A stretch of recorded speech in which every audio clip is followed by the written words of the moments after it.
Welcome top news today. She's a walking advertisement for the danger of nepotism, an exemplar of class privilege and a perfect representative for Republican know-nothingism. She was supposed to be the brains of the family and the moral ballast. Instead, she's a self-righteous enabler. We're speaking of Ivanka Trump, as you might have divined.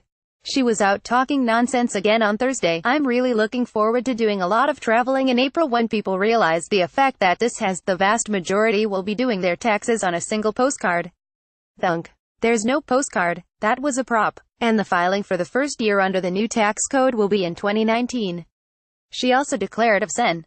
Bob Corker R10, who decided to vote for the final tax bill after voting no on the Senate version. He really believes that tax relief, coupled with the administration's deregulatory actions, will create the growth that will start to erode and ultimately eliminate the national debt that has been accrued over the last several decades.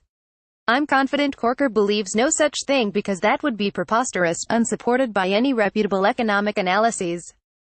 Corker voted for the final bill upon concluding it was flawed but helpful in promoting economic growth. As Business Insider put it, this theory, that the bill will pay for itself and even erode existing debt through increased economic growth, is unsubstantiated. Virtually no nonpartisan studies or experts have found that the GOP bill, which slashes the corporate tax rate from 35% to 21%, will be deficit neutral or decrease the debt-to-GDP ratio. In fairness to Trump, Sen. Susan Collins Armain also advanced the SUI, but you would think that she would at least have witnessed the pummeling Collins took for her phony assertion and learned from that.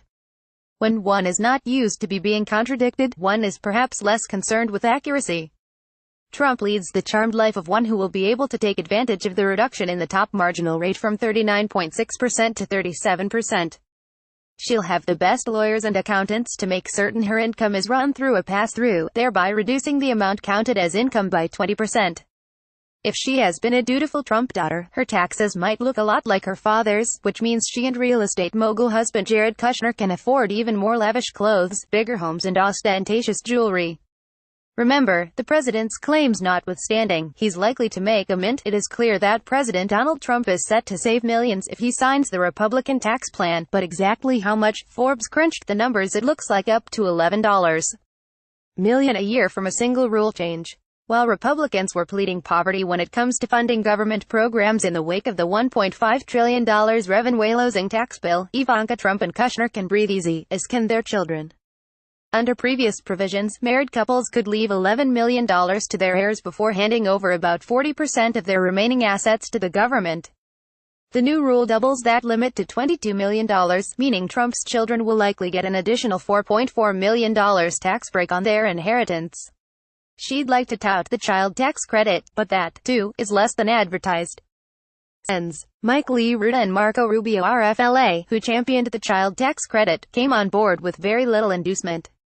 Rubio and Lee didn't get the biggest change they wanted, which was to apply the credit to low-wage workers' entire income.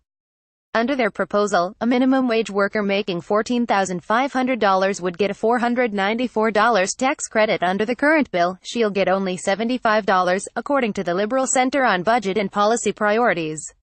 The CBPP explains the final bill does nothing compared to the Senate bill to improve the CTC for 10 million children in low-income working families, meaning that those children will get only a token increase of up to $75 per family or no increase at all. Many working families with children under 17 with incomes that are too low to owe much or any income tax can get part of the CTC as a tax refund. As noted, that refundable amount is limited under current law to 15% of their earnings over $3,000. The Senate bill lowered the threshold so that earnings over $2,500 would count towards earning a CTC, translating to a CTC increase of just $75 for those families.